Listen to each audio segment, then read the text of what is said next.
Great is thy faithfulness, O God, my Father. Morning. Good morning.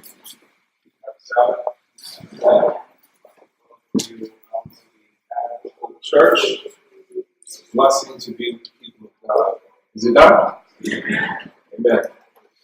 So, the title for this morning's message is Theme of the Ages, which is the first in a series that we're going to be doing entitled The Mystery of God Finished.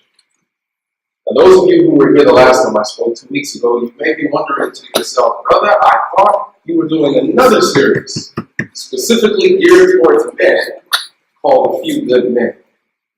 And that is still the case. That's the series that I am going to be doing, the series that I'm going to continue.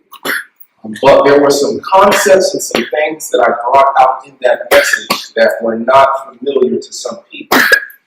And so what I wanted to do is I wanted to lay a strong foundation for the rest of that series that I'm doing on men, which, by the way, if you did not listen to that first message, I highly recommend it for your viewing. I'm going to be doing a series on men, and then later on I'm going to be doing a series on women, and then I'm going to be doing a series on the family, and talking about how all of these components play an absolutely vital role to the finishing of God's work here upon this earth.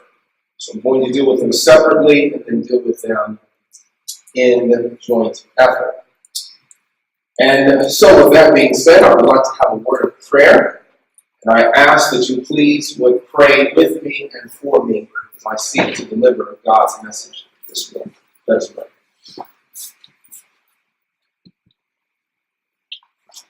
Heavenly Father, I, your servant, along with my brothers and sisters, we've come here this morning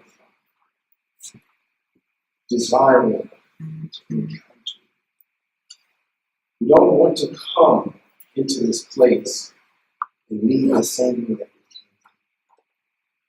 Father, we need such a depth and breadth of experience with you we do not possess.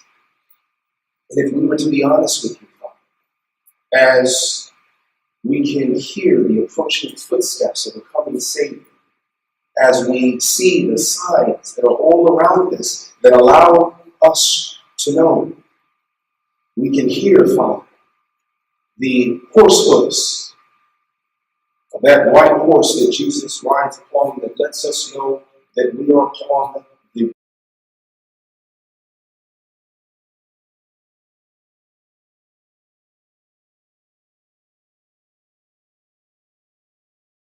right.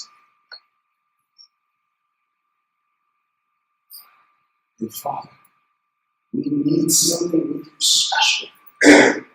We need new eyes that we may see, new ears that we may hear, and a heart, Father, that is open to receive the lessons that you are not only trying to teach us Sabbath morning, but the lessons that you are trying to teach us every single moment of every single second of the day.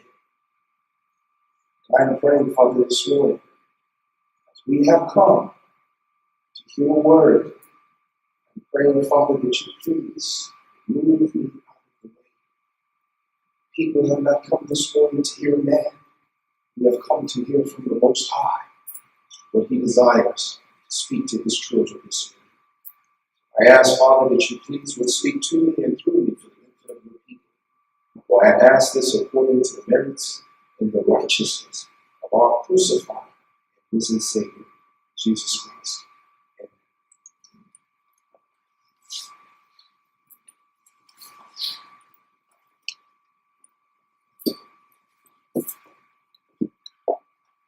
So, the message that I'm going to be sharing with you today, not only is this message foundational for the series that I'm doing on men, as well as for the series that I will do for women and on the family, this message that I'm going to be sharing with you this morning is foundational to everything that I believe and everything that I teach.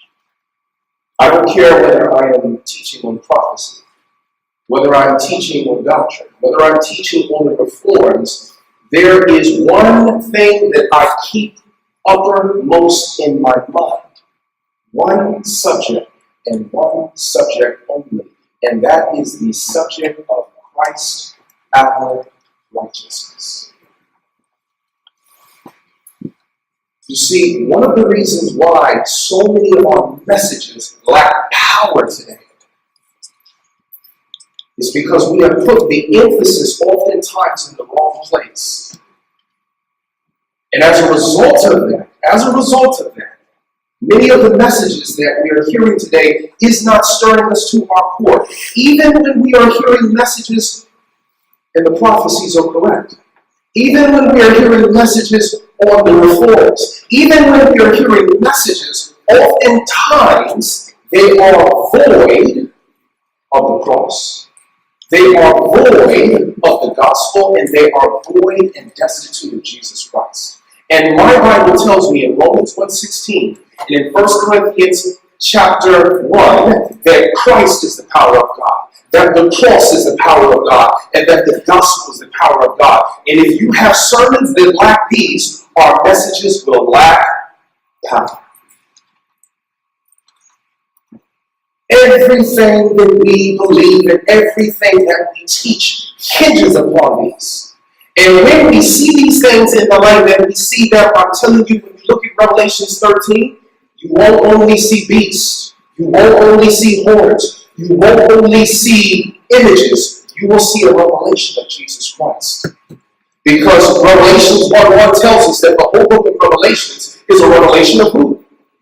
But oftentimes when we hear messages, all people see is beasts, false prophets, and horns, and all kinds of other things. And do we need to see those things? Yes, we need to see those things. If it wasn't important, God would have put it in the Bible. But we need to put them in their proper context. Otherwise, we will miss the whole point of what God is seeking to teach us. So I ask a question to you this morning, my brothers and sisters. Can you tell me what is the purpose of the Seventh-day Adventist Church? Why did God bring us into existence? Are we simply another denomination that is adding to the confusion of the thousands of denominations that are already out there? What is our purpose? Why did God raise this movement up? Can anybody tell me? Anybody? Anything? Say it again. Okay, my sister says finish the work. Anybody else? Tell me what you think the mission or purpose of the Seventh-day Adventist Church is. Anybody? I'll just take two more. Please, anybody. Known the character of God to the world. Make known the character of God to the world. Thank you, my sister. Good answer. One more person, please.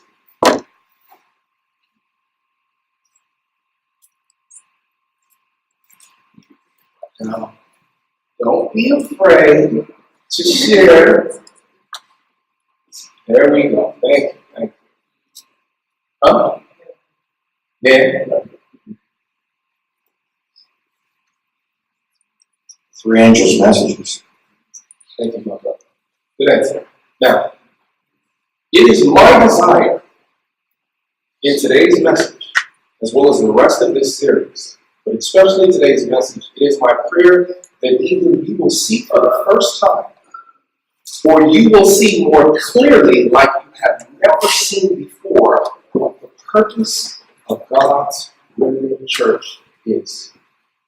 Of course, oftentimes, sometimes we look at things, but we don't see them in the light that we should see them. So, point number one is what is God's purpose for the church? And as you're most certainly correct, Dan, and it's not that your answer is mutually exclusive from what Sister Janet said or what Sister Eula said. Those answers are all tied together. The central word of the Seventh-day Adventist Church is to give the three angels messages to every nation, every kindred, every tongue, and people.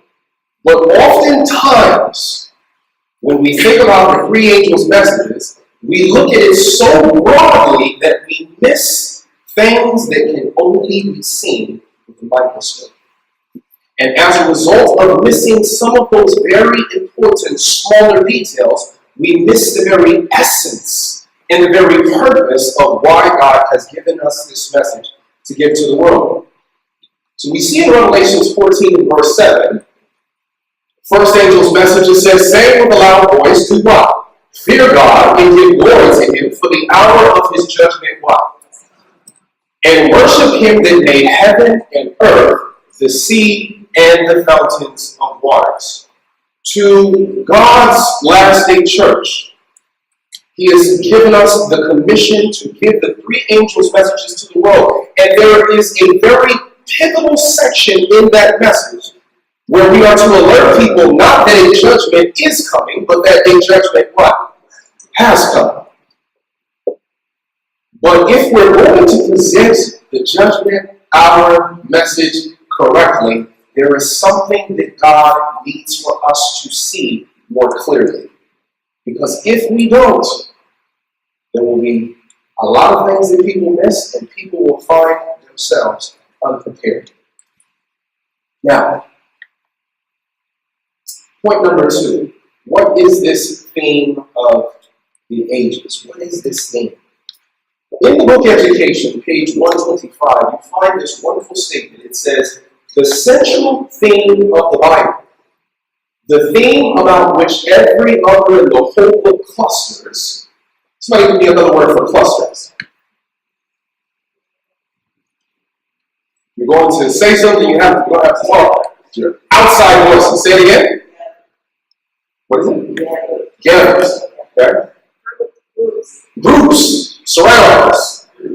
So everything in the Bible surrounds, everything in the Bible is grouped around this central theme, which every other in the whole book clusters, which is the redemption plan, the restoration in the human soul of the image of God. From the first intimation of hope in the sentence pronounced in Eden to that last glorious promise of the Revelation, they shall see his face, and his name shall be in their foreheads. The burden of some books,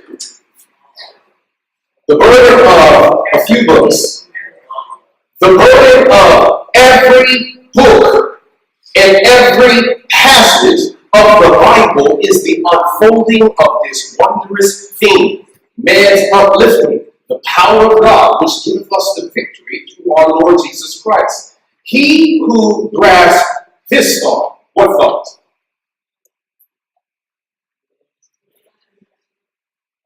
That's redemption plan, but more than that, he who grasps this thought, what thought? Say it again, my brother. Thank you, my brother. That every book in the Bible, that every passage of the Bible, that its central focus is the work of redemption and restoration. He who grasps this thought, notice what she goes on to say, he who grasps this thought has before him an infinite field for study. He has the what? And you use keys to do what? Unlock things, right? He who grasps this thought has the key that will unlock to him the whole treasure house of God's word. Now, I want to share with you this morning very quickly experience that I had about a year and a half ago. I had been familiar with this text previous to that, and I thought I understood what this text was actually saying. And I understood it in part, but I didn't understand it in the light that God would have me to understand this particular passage. And I had, during this period of time, I had been on a 10-day fast. And during that time, I was speaking with a friend about some things that I had been studying. And I don't know any other way to explain it. I have explained it the same way that I felt that I experienced it. And that was right in the middle of talking to my friend. It was as if light shone from heaven upon my mind, and I had this epiphany. It struck me so vividly. And when this thing hit me, it's like all the scripture all of a sudden just made so much more sense than what it had made previous to that. And I began to share with my friend. I said, I said, I felt the Lord just impressed me with something. And I believe that the central focus of the Bible is this thing. And I proceeded without any rehearsal to take that key, and no matter where I plugged it, no matter what prophecy I plugged that thing into, no matter what doctrine I plugged that thing into, it opened it to me in a way that I had never previously understood before. And what I want to share with you this morning, which lays at the foundation of everything that I will share, is that very thing. And this is what the Lord had shared with me. There are three threads that make up the central focus of all of Scripture. Three things. Three things. Every other subject, in one way, shape, or form, fits in with this. And that is the subject of the everlasting covenant, the everlasting gospel, and everlasting righteousness. These three things. And I can show you how that thing can open up your understanding as it relates to every single subject in the Bible that we believe in. Whether it's in the subject of the Godhead, whether it's in the subject of all of our fundamental beliefs, whether it's in its relation to prophecy, no matter where you put this key, it will open up your understanding in a way that you have never seen it before. And this is what I want to share with you this morning. So, now, redemption, the word redeem means to buy back. It's something we're familiar with, right? It means to buy back. The word restoration is to restore something back to its original condition. Is that right? So the whole focus of all of Scripture is these two things. The work of redemption, which is God buying back something, and the work of restoration, that which He has bought back to restore it to its original condition. Are you following me thus far? Okay.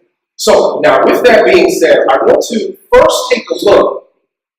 And today I'm going to let you know we're going to look at this. You're going to get a crash course in this. I'm not going to be able to share with you everything in just this one message that God has shared with me. But I will show you by the end of this message how this unlocked a better understanding of the judgment for me personally. And it had been there the whole entire time, and I had never seen it before. I had read the text over and over and over and over before, but I had never used the key. And so you'll get it in a nutshell, and as we go over these series, then, which will be after the series we're doing on that, after that, then we will specifically deal with each one of these one by one. The everlasting covenant, the everlasting gospel, and everlasting righteousness. And I'm going to show you how this thing is tied to every single thing in Scripture. So, but first, let us deal with the everlasting covenant. What makes necessary this covenant? If we're going to understand that, because the Bible has a lot to say in both the Old and the New Testament about this everlasting covenant. If we're going to understand what is it that makes it necessary, we have to go all the way back to the beginning of time and understand what was God's original purpose for this world. And in doing that, we will unlock something. So, in Genesis chapter 5 and verse 1, as we're now going to focus, again I say, on that first aspect of the everlasting covenant. In the beginning, in Genesis chapter 5 and verse 1, it says, "This is the book of the generations of Adam. In the day that God created man, in the likeness of God made He" what? Him. So mankind was made in the likeness and in the image of God. Is that clear? Now, as a result of him being made in the image and the likeness of God, Scripture says this of Adam in Luke chapter 3 and verse 38. As it's going through the genealogy of Jesus and it traces it all the way down to Adam, notice what it says. Which was the son of Enosh, which was the son of Seth, which was the son of Adam, which was the son of...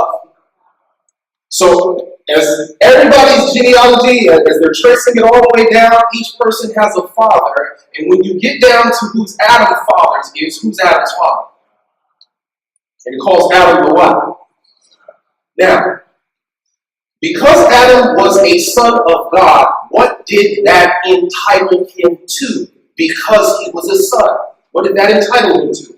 In Psalms chapter 8, verses 5 through 7, we read, it says, "For thou hast made him," speaking of man, "a little lower than the angels, and hast crowned him with glory and honor.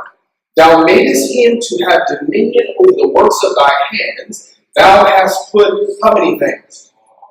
All things under his feet. So, Adam, created in the image and the likeness of God, was the Son of God. As the Son of God, he had a birthright that entitled him to an inheritance. Did you get that? If you are born into a very wealthy family, why do you have a right to any of the things that your father is in possession of? Why do you have a right to it? Because you're an heir, you're a son. You have it by birthright. Try to dispute that in court. Try to keep a child out of, or try to get a child to not be able to keep his, or to get his inheritance. Try to keep him out unless it is explicitly stated in the will that he cannot have a right to it. Try to do that and see how far you get. He has a birthright to that inheritance. And so did Adam. And what God gave to Adam, Adam would have passed down to all of his descendants. Now, of course, Genesis 3 comes into the picture. We all know the story in Genesis 3. Adam disobeys God, and when he disobeyed God, according to Ephesians 2:2, rather than being a child of God, he became the child of disobedience. In 2 Corinthians chapter 2, in 2 Peter chapter 2 and verse 19, it says, of whom a man is overcome, of the same is he brought into bondage. Romans 6:16 says it this way, know ye not to whom ye yield yourselves servants to obey, his servants ye are to whom you obey. So when Adam yielded to Lucifer, Lucifer gained everything that God had given to Adam. You follow me? He had taken the inheritance that God had given to Adam. And because Adam did not have it, what could he give to his descendants? Nothing. He could give nothing to his descendants. Well, he could give them something, but he couldn't give them the original inheritance that God gave to them. That he could not give. This is the reason why we have such a dysfunctional world, because many people are still living off the inheritance, the corrupted inheritance that Adam passed down to all of his descendants. It's the reason why the world is in the condition in which it is today. Now, moving on. What does God's covenant include, and whom does it include? What does his covenant include, and whom does it include? In Genesis chapter 12, I want you to turn in with me. Genesis 12. Genesis 12. We're going to start to focus on the salient points of what the message is on this morning. Let me get an amen where everybody gets to Genesis 12. Okay. Now, this is a story that deals with Abraham. Beginning in verse 1, it says, now the Lord has said unto Abraham, get thee out of thy country, and from thy kindred, and from thy father's house, unto a land that I will not. And I will make of thee a great nation, and I will bless thee, and I will make thy name great, and thou shalt be a blessing. And I will bless them that bless thee, and I will curse him that curseth thee. And what? And, seeing if you guys are following along. And, you guys missed it. And in thee shall what? How many families? All families of the what? So there are a few things that you see in this. God promises to make Abraham a great nation. He promises to bless Abraham, and he says that there is a blessing in Abraham that is going to bless all families of the earth. Now, who are all of these families of the earth that God is intending to bless? Let's go 2 chapters previous to Genesis chapter 10. Genesis chapter 10. I want you to notice something in Genesis chapter 10. Who are these families that God is seeking to bless through Abraham? Genesis chapter 10, and we're going to be, this is the genealogy of Noah's sons after the flood. And I want you to notice, after it goes through the genealogy of each son, and I want you to notice how each time it it finishes with one of the sons, how it ends. So the first one is Japheth. And when you get to verse 5, it says, by these were the idols of the Gentiles divided in their lands, everyone after his tongue and after their families in their nations. Then you come down to the end of Ham's genealogy. You get to verse 20. It says, these are the sons of Ham after their tongues in their countries and in their nations. And by the time you get to the end of Shem's genealogy, you come to verse 31. And it says, these are the sons of Shem after their tongues and in their lands and after their nations. And then verse 32 combines all three sons, and it says, these are the sons of Noah after their generations in their nations, and by these were the nations divided in the earth after the flood. So essentially speaking, the blessing that God has in Abraham, how much of the world did it encompass? Every part of the world. Now, if you are thinking, which I'm praying that you brought your thinking capsule, then you would realize that this covenant that God is making with Abraham is tied to the three angels' messages. Because the three angels' messages is supposed to go where? To every nation, kindred, tongue, and people. And it's God's intention with the three angels' messages. We think it's something new. I can show you the three. The three angels' messages are three principles that you can find contained throughout all of Scripture. All of Scripture, the three angels' messages, is not something new. The principle is there. And so in this three angels' messages, you know what God is seeking to do? He is seeking to complete the promise that he made to Abraham. He's seeking to complete that promise. Now I want you to turn with me to Genesis 17, where we're still looking to answer the question, what does this covenant include and whom does it include? So far we can see that this covenant that God made with Abraham, how much of the world is included in this covenant? All of the world, every nation, every kindred, every tongue, and every people. We're going to pick it up in verse 6. God speaking to Abraham as he renews and reconfirms this covenant with Abraham. He says, and I will make thee exceeding fruitful. And I will make what? One nation? Nations, plural. I will make nations of thee, and kings shall come out of thee. I will establish my covenant between me and thee and thy seed after thee in their generations for an what? Everlasting covenant. To be a God unto thee and to thy seed after thee, and I will give unto thee and unto thy seed after thee the land wherein thou art a stranger, all the land of Canaan, for an everlasting possession, and I will be what? Their God. Let's unpack this a bit. So when we look at the promises that are contained in this, we see one of the things that God promised to Abraham was land, right? Dominion over the land. Is that correct? Did God give dominion over the land to Adam? He did, didn't he? What you're going to see with the everlasting covenant, in the everlasting covenant, God is seeking to restore back to humanity everything that Adam lost. Everything. And the first thing that we see is the land. Now, I want to see somebody pick it up. How long was the land to be possessed for? It was to be a what? An everlasting possession. Now, if you're going to possess something for everlasting, what must you have? Everlasting life. So even in the everlasting covenant, there's the promise of what? Eternal life. And do you know that when the Jews entered into the promised land, that the promise was not, that promise wasn't completely fulfilled? Did Abraham get to inherit the land?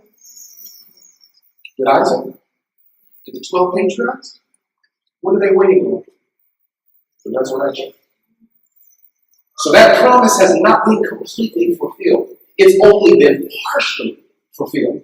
And so the first thing that we see is the promise that God made to Abraham is it includes an inheritance of land, which is to be an everlasting inheritance to be retained throughout all time. And by the way, I will tell you, it included more than just that little area that the Jews first inherited.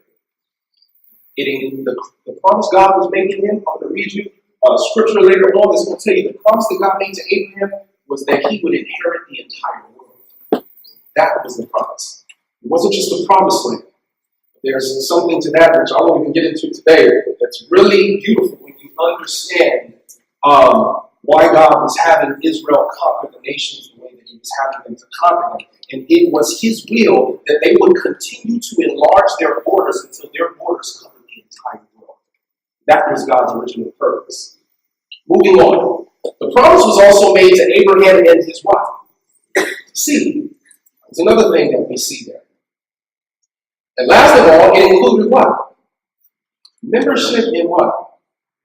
In God's family. Because you'll notice at the end of verse 7, it says that God will be a God unto thee and unto thy seed after thee. And the end of verse 8, he said, I will be there. And this is language that's actually taken from the new covenant, because the new covenant is really just the everlasting covenant reconfirmed. The new covenant is simply the everlasting covenant ratified. It's all that it is. And so when you read the new covenant in Hebrews chapter 8, God says, this is the covenant that I will make with the house of Israel after those days. I will put my laws into their hearts and their minds, and I will be unto them a God, and they shall be unto me a people. So the everlasting covenant includes membership in God's family. Is that important?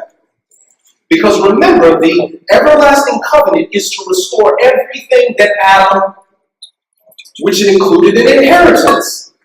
And that inheritance he only had a right to because he was an heir. And the only reason why he was an heir was because he was a...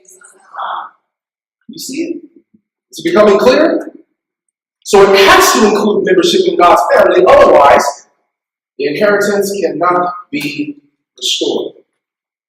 So, now let us turn our attentions to what is it that makes possible the everlasting covenant. The promises that are in the everlasting covenant. What is it that makes it possible?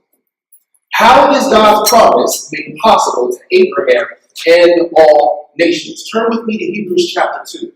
Hebrews 2. Oh, saints, I'm telling you, if you could just get this subject in your mind, I'm telling you, it will impact your study in ways that you can't even imagine. There's even a Revelation seminar that me and my wife started last year that is built off of this whole concept. And everywhere I turn in Revelations, I can see it. Everlasting covenant, everlasting gospel, everlasting, it's everywhere. The book that's in the Father's right hand, all of it's connected. So, everybody in Hebrews 2. Everybody there? Amen? Y'all still awake, right? We need to get up and do some jumping jacks? No? Because I know my good friends over here, they're to help. I can have them come up here and lead you guys into an exercise routine if you're feeling a little bit tired. Everybody good? Amen. Let's continue. All right, Hebrews chapter 2. I want you to notice as we seek to answer the question, what is it that makes possible the promise that God made to Abraham and all nations? Picking it up in verse 5, it says, but unto the angels hath he not put into subjection the world, what? Whereof we speak. But one in a certain place testified, saying, what is man that thou art mindful of him, or the son of man that thou visitest him? Thou madest him what? Now, didn't we read that earlier? You read that in Psalms 8, right? Now I want you to notice what Paul is going to include. He says, but thou madest him a little lower than the angels. Thou crownest him with glory and honor, and didst set him over the works of thy hands. Thou hast put all things in subjection under his feet. For in that he put all in subjection under him, he left nothing that is not put under him. But now we see not yet all things put under him. That seems a little bit confusing. So let me help you out a little bit. So what Paul does is he takes you back to the beginning of time when man was made a little bit lower than the angels and God sent him over, gave him dominion, sent him over the works of his hands. He's talking about that first dominion that God gave to mankind. But then he goes on to say, even though God did this, we do not now see all things under his feet. Why? Sin. This is the reason why we no longer see all things put underneath man's feet. We no longer see that because of sin.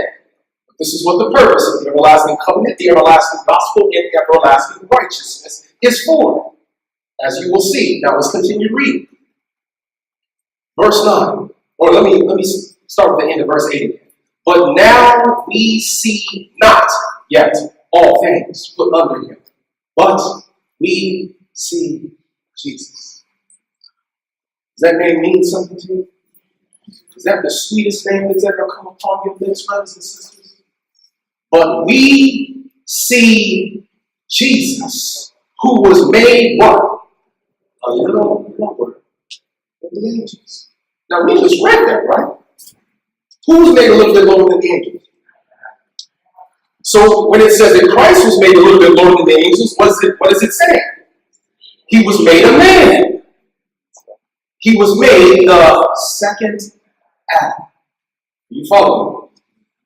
It says, but we see Jesus, who was made a little lower than the angels for the sufferings of death, crowned with glory and honor, that he, by the grace of God, should taste death for a few men. For who? For the Hindu. For the Buddhist. For the person who practices witchcraft. For the rapist. For the murderer. He tasted death for how many people? And I want to tell you something that is absolutely inconceivable to me. Jesus bore the sin of the entire world, not only for the people that he knew would be saved, but even for the people who knew was not be saved. And he could have easily been like, you know what?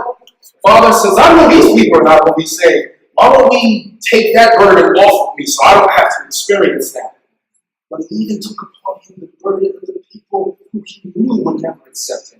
The very people he knew was going to spit in his face. The very people who put a bag over his head and slapped him and said, prophesy unto us who hit you. The very people maybe who are sitting in this room in one time of your life where you have rejected the Father. He tasted death for every man and woman and boy and girl, for every single person. He tasted death. Now, what did Christ accomplish by tasting death for every man? Turn with me to Hebrews chapter 9. Hebrews 9. What did Christ accomplish by tasting death for every man? We're still dealing with the question of what is it that makes the covenant inheritance possible. The first part of that we just saw is a part of the covenant is that Christ had to come as a man. You see how even the nature of Christ fits into the subject? I'm telling you this thing, no matter what subject you want to look at, it fits into these three things. The everlasting covenant, the everlasting gospel, and everlasting righteousness.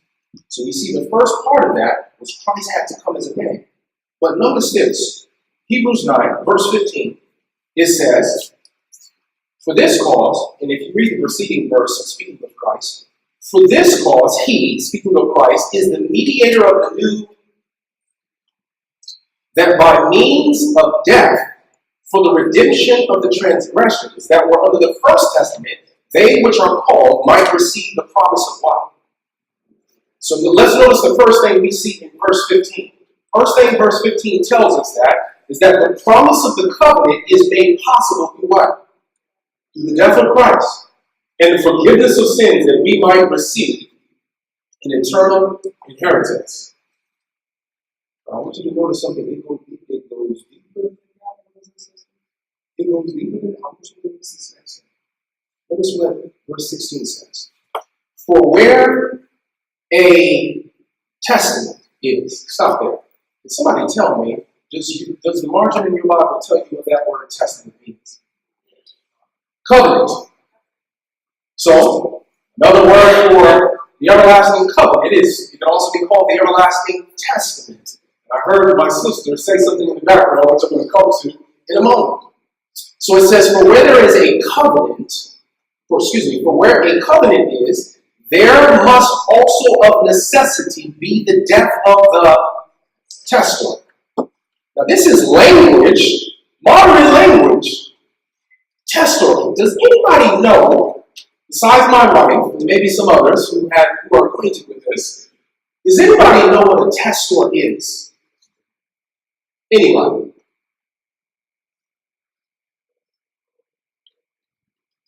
Somebody who what? A testator is a person who creates a will. And so, verse number 16, I want to show that to you. When a person makes a will, does anybody remember what another name for that will is? A longer phrase? It's called a person's last will and testament.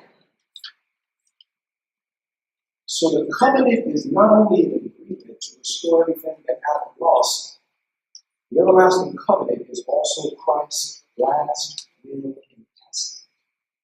You see, Christ is the second Adam. Everything that God gave to the first Adam, he gives to the second Adam. But the only way for the second Adam to give that to his children,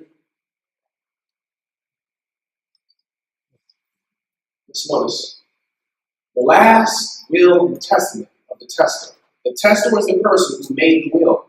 And it is necessary that the testator dies. Why? Let's read verse 17. Verse 17 says, for a testament or covenant is of force after men are dead. Otherwise, it is of no strength at all while the testator lives. Verse 17 tells us that a will only goes into effect after the death of the testator, and without this will, it has no power to give anyone what? You see, my friends, there were deeper issues going on when Jesus was in the Garden of Gethsemane that many of us really don't understand. Don't understand. You see, everything in the everlasting covenant is only made possible through the cross of Jesus Christ. How important should that cross be to us? How important should that cross be to us? Utmost important. How important should that cross be to us? Utmost important. Then why do we talk about it? I'm not even talking about people who preach behind this pulpit. I'm talking about when you do Bible studies with other people. I'm talking about when you share your faith with other people. Why do we talk about the cross? Everything hinges on it. Everything. Nothing in the Bible is possible without the cross of Jesus Christ. Every promise that God has made to humanity can only be accessed through the cross of Jesus Christ. And there's a statement in Acts of the Apostles, page 209, that tells us to remove the cross from the Christian's life would be like blotting the sun out of the sky. And tell me, my friends, what will happen if you blot the sun out of the sky? Everything dies. Everything. And I wonder, is that maybe the reason why some of us are scripture God? Is that the reason why we're not growing in our Christian relationship with God? Because we have put the emphasis in the wrong place. My friends, I can read a statement to you where we're told that even in the most holy place, the cross is even more gloriously revealed. Even in the most holy place. And if you'll remember, Jesus in Matthew 16 says that we were to take up our cross and do what? And he said that statement when he was where? What part of the sanctuary? In the courtyard. So if we're to take up our crosses and follow him, then we were to take the cross with us where? To the holy place. And we're to take that cross with us where? Most holy. To the most holy place. The cross is never to be left. Everything hinges upon it. And if we don't have it, this is one of the greatest reasons for spiritual death in this church. And you have to put it in its proper context. Because sometimes people say, give me the cross, but give me no prophecy. Give me Jesus, but give me no doctrines. It's not one or the other, it's both and. It's not Christ or prophecy, it's Christ in prophecy. It's not Christ or the reforms, it's Christ in the reforms. It's not Christ or doctrines, it's Christ in the doctrines. And this is what will give power to the work that we must accomplish in these last days. And in another message, I'm going to show it to you from science. Look out for that message. I'm going to show you from physics how this work will not be accomplished if the cross is not broken. That is center. This work will never be finished.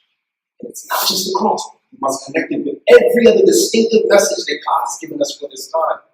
We must put them together. And then the preaching of the gospel, then the preaching of prophecy, then the preaching of everything we believe will have power. So then, how is the remnant's word tied to this thing?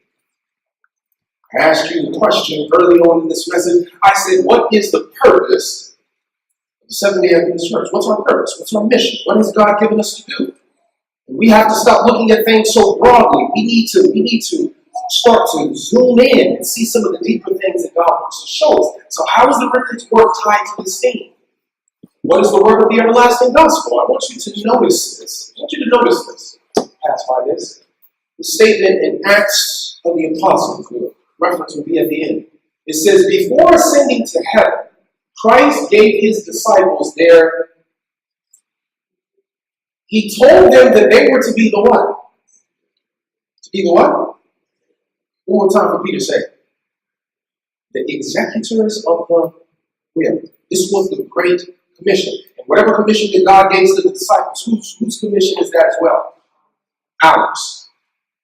He told them that they were to be the executors of the will in which he bequeathed to the world the treasures of eternal life.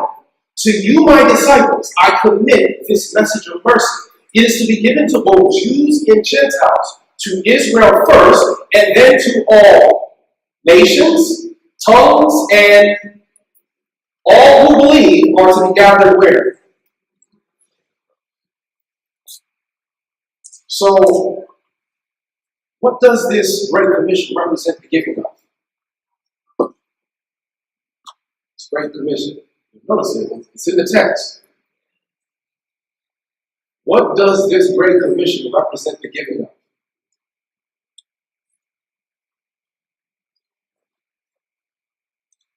It's supposed to go where? What does that sound familiar to? The three angels' messages. It's nothing new. The principles have always been there. But there's something really specific that I want you to notice on. This concept that the Great Commission is where God calls us to be the executors of the will. What does that have to do with anything? Now the word executor. An executor of a will is someone entrusted with the solemn responsibility of making sure a person's last wishes, i.e. the testator, making sure the person's last wishes contained in the will are fulfilled, which includes finding and contacting the people that were named in the will to receive life. This is what an executor of the will is. So let's say you have a very close friend to you. He's a very rich man.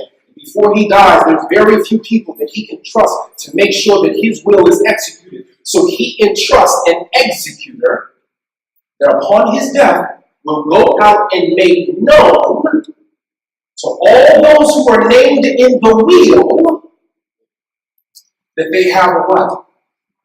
That is waiting for them. This is what the giving of angels' messages is all about. And my friends, there is so much that we are missing with this. So much that we're not grasping everything that God desires for us to see. And so with this word that God has given us to do, to be the executors of it, do you know that's the reason why Matthew 24:14 says that the end shall not come until when? So the gospel is what? In other words, another way of saying that is that God wants to give every single person who's been named in the will an opportunity to either accept or reject the invitation. Did get that. And with that, what is very important that we understand is when we are teaching people these things, that you see, if it just ended at the death of Christ, nobody would be saved. You must come to the third component, which is the subject of everlasting righteousness. So we want to, as we begin to wrap this up,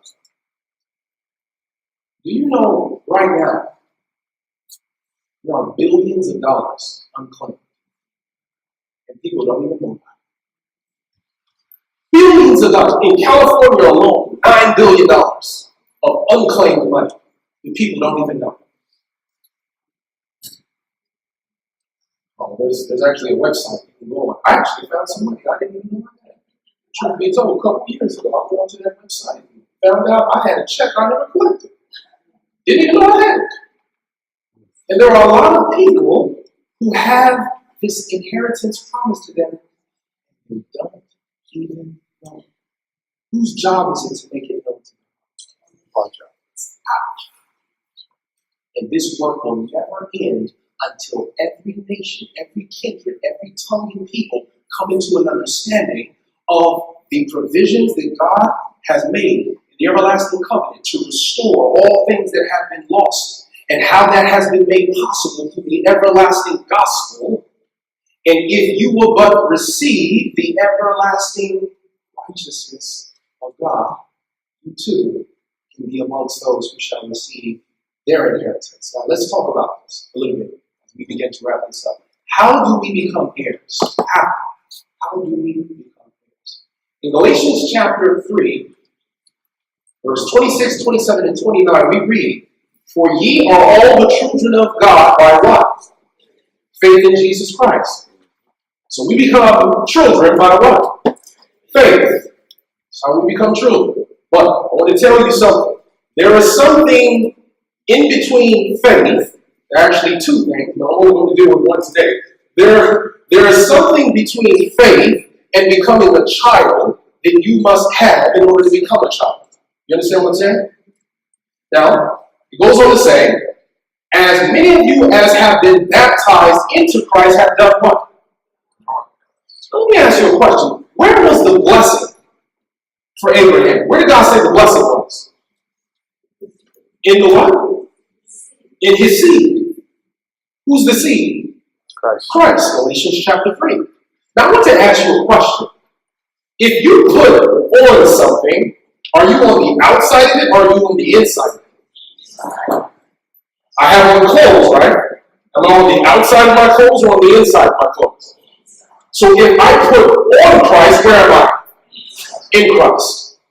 And you can put it in your notes, 2 Corinthians chapter 1 and verses 19 and 20. All of the promises of God are in Christ. So the only way that you can access the promises is to be where? In Christ. 2 Corinthians chapter 1 verses 19 and 20. So then it goes on to say, and if ye be Christ, apostrophe S, what does that mean? Whenever you see a person's name in an apostrophe S, what does that mean? Possession. If ye be Christ's possession, then are ye Abraham's and heirs according to the... You see, the seed was never Isaac. The seed that God really foretold was Christ. That was the promised seed. And so the beauty of it is this. If the promised seed is Christ, all the promises that God made to the seed, we can access if we're where? If we're in the seed. Because if you're in the seed, then you're of the seed. And whatever promise has been made to the seed has been made to you. Make sense? Let's continue. Now, what is this middle component? This middle component. Oh, I wish I could have spent more time on this, but as I told you, everlasting covenant, everlasting gospel, everlasting righteousness, we're going to deal with them all separately, and I'm going to build them out and show you some wonderful and marvelous things that God has shown me. But what is this middle thing in between having faith and becoming a child that we must receive in order to become the children of God? Romans chapter 4, verse 13, speaking of Abraham, It said, for the promise, speaking of Abraham, that he should be the what? Just of the promised land. Of the what? Of the world.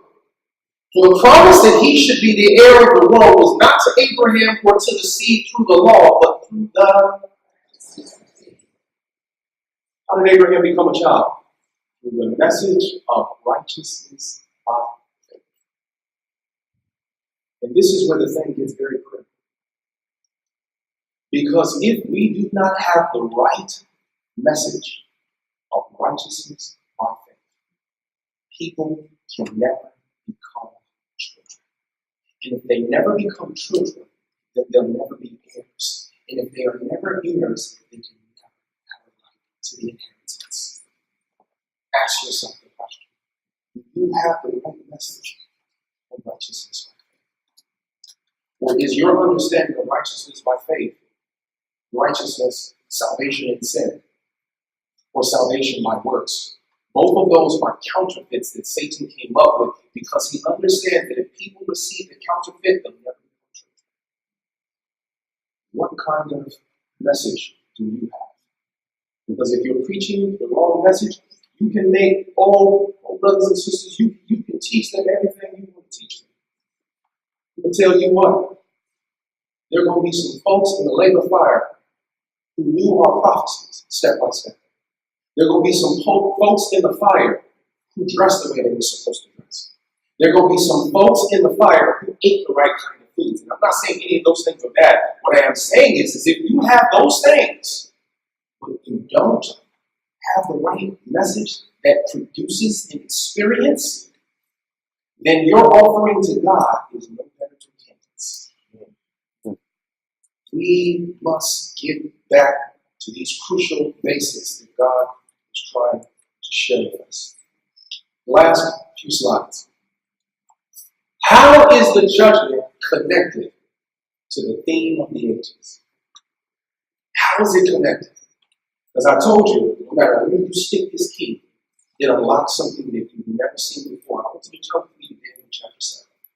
Daniel chapter 7. Daniel 7. We're going to see how the judgment fits into this theme of the ages. Let me get an amen once everybody gets to Daniel 7. All right. For context, we're going to read verses 9 and 10 first. It says, I beheld till the thrones were cast down, and the Ancient of Days did sit, whose garment was white as snow, and the hair of his head like the pure wool. His throne was like the fiery flame, and his wheels as burning fire.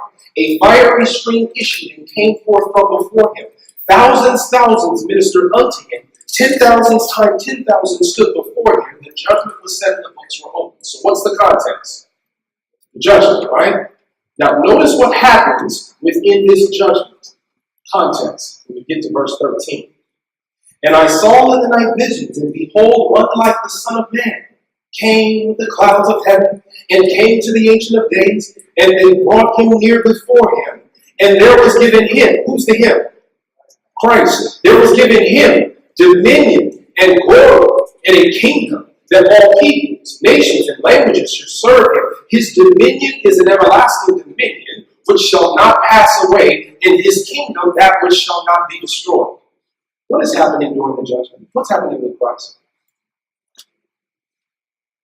What's happening? Talk to me a little bit louder, class. Come on now. We're family.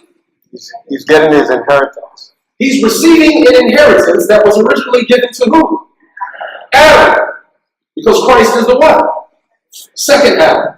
So in the judgment, the very work, the very thing that God promised in the everlasting covenant is being restored back to humanity first in the person of Christ. Did you get that? Then I want you to notice what happens. Jump over to verse 25. It says, and he shall, speaking of the Antichrist, he shall speak great words against the Most High, and shall wear out the saints of the Most High, and think to change times and laws. And they shall be given into his hands until a time and times and the dividing of times. But the judgment shall sit, and they shall do what? Take away whose dominion? Whose dominion? No, who's the context? The Antichrist. Where did the Antichrist get his dominion from? The dragon. Where did the dragon get his dominion from? Adam and Eve. You see, every nation upon this earth that holds any dominion, was wrested from Adam. And so when you hear about trumpets and what's going to be happening to these different nations, and when you hear about God sending Israel to go and conquer these nations, you'll see why here in a moment. Keep reading.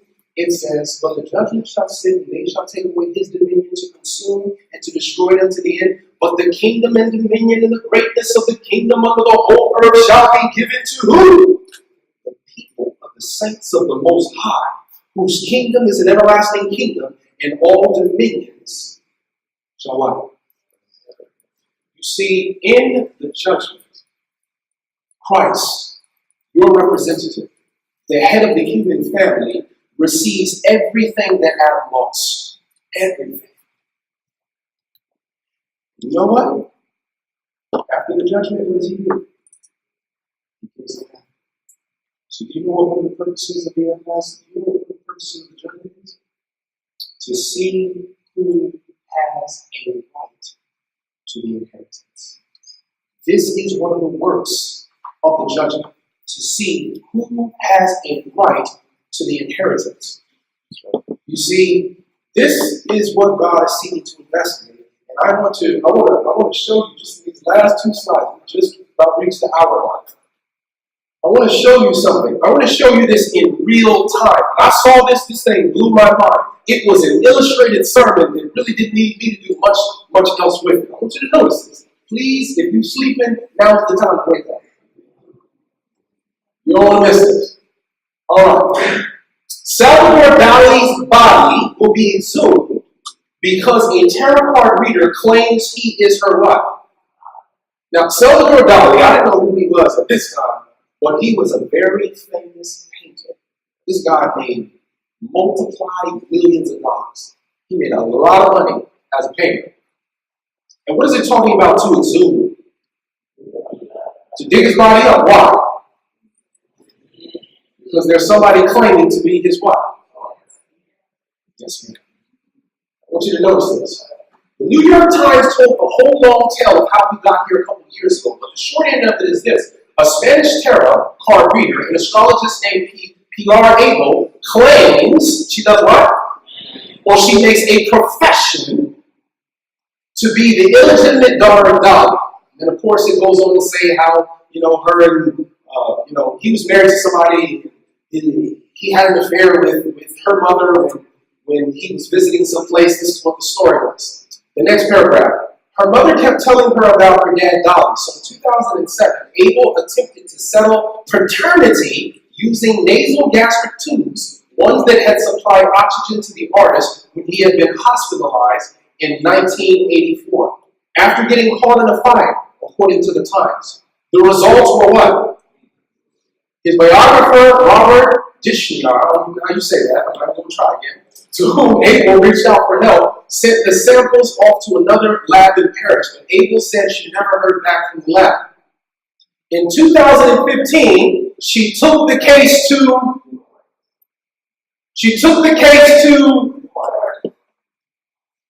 and it decided that if there was insufficient means for determining paternity, then they will have to disturb the artist's eternal rest for just 1 second. Anyway, on Monday, a Madrid judge motioned to have Dali's body exhumed per the BBC. And you come down to this part right here. It says, still, all Abel needs is a sample to be recognized as a part of Dali's what? The artist left his estate to the Spanish government, but as his only known heir, she stands to gain 300 million euros worth of artwork plus a new last. That's a lot.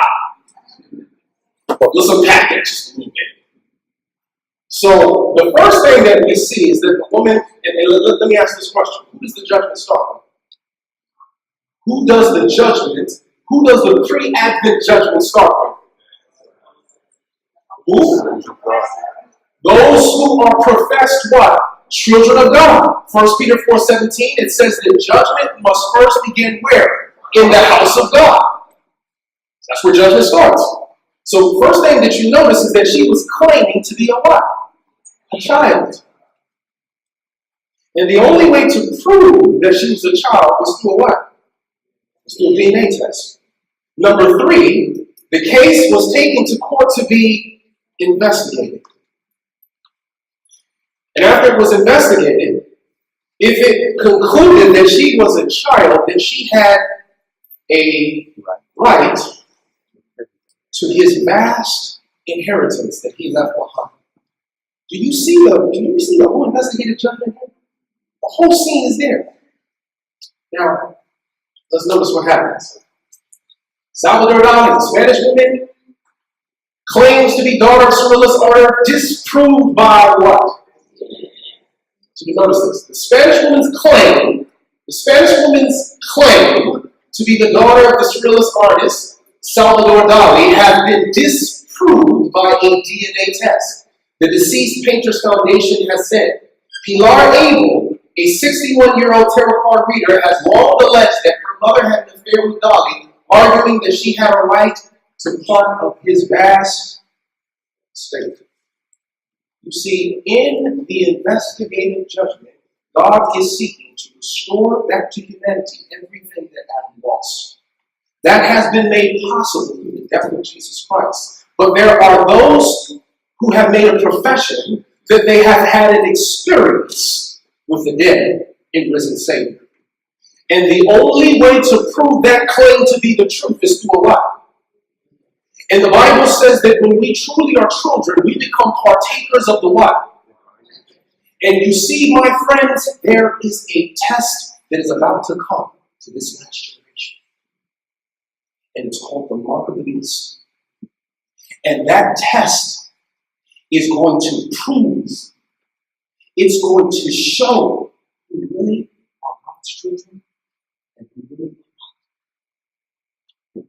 And every single day, we have these trials that we go through. And these trials are revealing who's truth. When that person cuts you off on the road, and you come to church with a happy Sabbath face, when that person cuts you off, you're cussing that person out in your car, you're showing whose child you are. When one of the brothers and the sisters in the church even does something wrong to you, and you choose not to speak to that person, you're showing whose child you are. When you choose, husbands and wives, you have problems with each other, and you choose not to speak to each other, you're showing whose child you are. You see, all these little tests are DNA tests to show who is in us, and whoever is in us is the very thing that will come.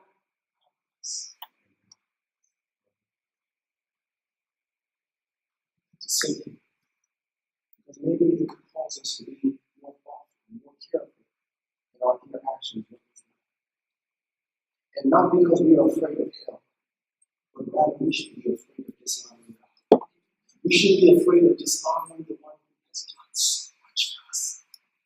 And I tell you, my friends, I don't fear going to hell as much as I fear coming up to the National Sunday Law and receiving the mark of the beast and dishonoring the one who has done so much for me. I fear that more because I don't want to dishonor him. He's been so good to me. And I want to honor the one who has been so gracious to me, the one who has given me opportunity after opportunity after opportunity. I want to have the mindset death before dishonor. And may we all have that same mindset, my friends.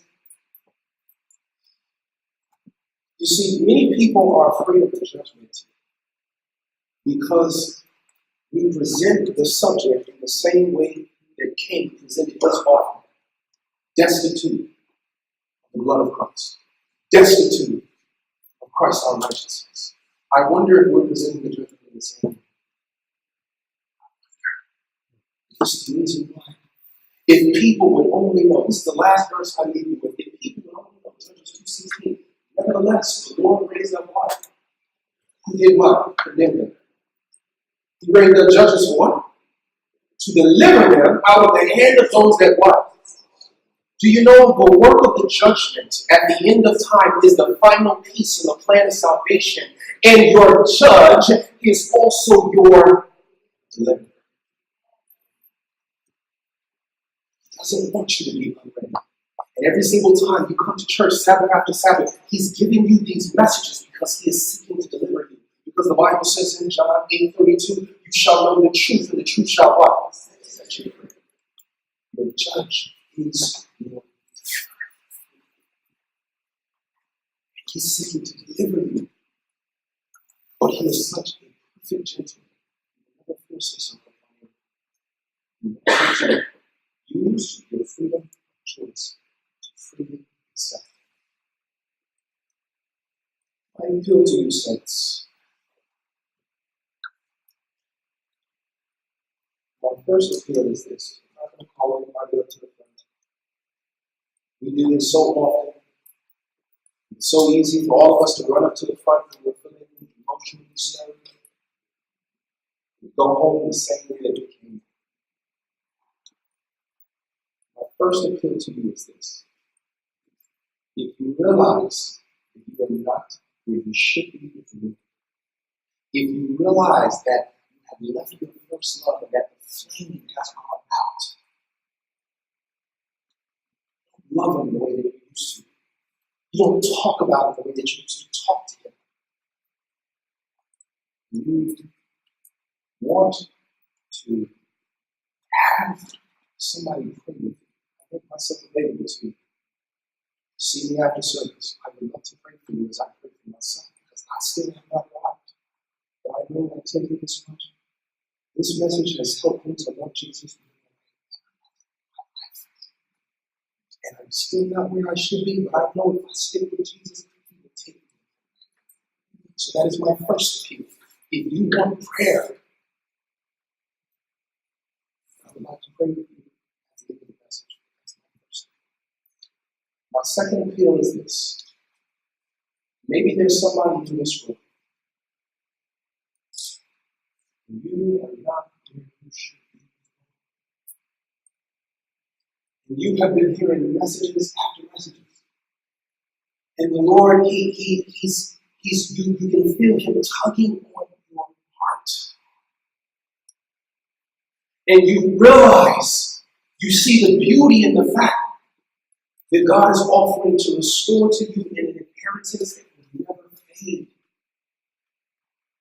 But you realize that you're not currently his child. And because you realize that you're not his child and you're not an heir, because you're not an heir, you can never have a right to the inheritance. And you want to give your life to Jesus, I would ask you to please come to the front. Is there a soul in this room? You are not present, the child of God. You are not where you should be in relationship with him. And you want to give your heart to him. I would ask you to come to the front. He may forgive you. Don't think about how humbling and humiliating it may be for you to have to walk to the front. I'll tell you what your Lord did for you is far more humiliating than what you will have to do. He let people spit in his face. Though he knew everything, he became a child knowing nothing. He allowed the creatures who created him to raise him. Can anything be more humiliating? That's like your dog having intelligence and you allowing your dog to govern your whole life. That would be humiliating. Yet that's what Jesus did. What he never did was dust in the earth. Saints, say this one more time. Whoever that soul is, I don't know how long you got. We don't know what will happen to us from one day to the next. You're not where you should be. Please, come to the front. There's some secret sin that you are practicing. There's something that you realize would disqualify you when God investigates. And again, I say this is not a general appeal. It's not a general appeal. Those who are coming to the front, You are saying there's something in your life that you know causes you not to be a child of God. You have to be ready to be God's.